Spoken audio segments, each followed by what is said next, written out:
की सिप शुरू करनी है, आप कहेंगे गो अहेड या कहेंगे वेट? वेट तो बिल्कुल भी नहीं करना है, बिल्कुल गो अहेड। लेकिन बस ये तय कर लें कि आपका नजरिया कितने अवधि का है, वो बहुत इंपॉर्टेंट है।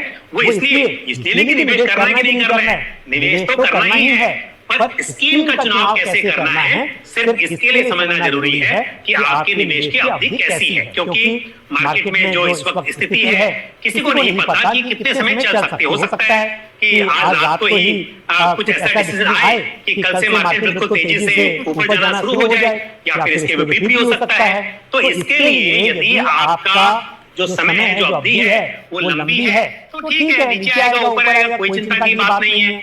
पर यदि निवेश की अवधि छोटी है तब आपको प्योरली शेयर मार्केट वाला जो फंड है, जो इक्विटी फंड्स हैं, उनमें निवेश करने पर थोड़ा सा नुकसान हो सकता है। क्योंकि यदि आपने निवेश किया 6 महीने के लिए, साल भर के लिए, और उस वक्त आपने देखा कि मार्केट उतनी तेजी नहीं पकड़ पाया, तो आपका नुकसान हो सकता है।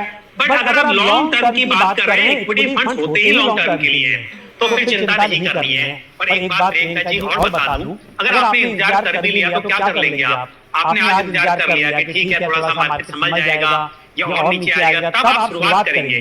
पर अगले 5-10 साल में तो कितनी बार ऐसी स्थिति आएगी, वजह कुछ भी होगी। मैंने पहले भी कहा कि मार्केट में कारण तो बाद में निकल जाते हैं, पर एक बात तय है, हर 4-5 साल में एक बार मार्केट थोड़ा करेक्ट होता है।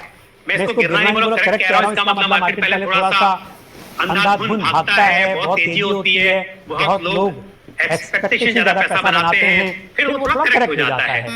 तो ऐसे में क्या होता है कि अगर आपने 5-10 साल की प्लानिंग की है, इस वक्त इंतजार कर भी लिया, तो मतलब ऐसा है कि बीच बीच में आप रोकते रहेंगे, फिर शुरू करेंगे, फिर रोकेंगे, उसमें नुकसान आप ही का होगा।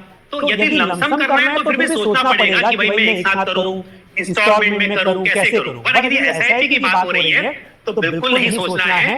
बस स्कीम में मेरे पास वो फ्लेक्सी कैप होगा, या फिर मल्टी एसेट एलोकेशन फंड होगा, या डायनेमिक एसेट एलोकेशन फंड होगा। ये थोड़ा सा आप सोच सकते हैं अपने निवेश की अवधि के हिसाब से, अपने रिस्क एपेटाइट के हिसाब से, और साथ ही आपका ऑब्जेक्टिव क्या है। पैसा निवेश करके घूमने जाना है, या फिर आगे आपको उस पैसे से अपने बच्चों को भेजना है विदेश पढ़ाई के लिए, उस हिसाब से भी रिस्क और कम और ज्यादा आप लेना चाहेंगे, ये आप तय करें।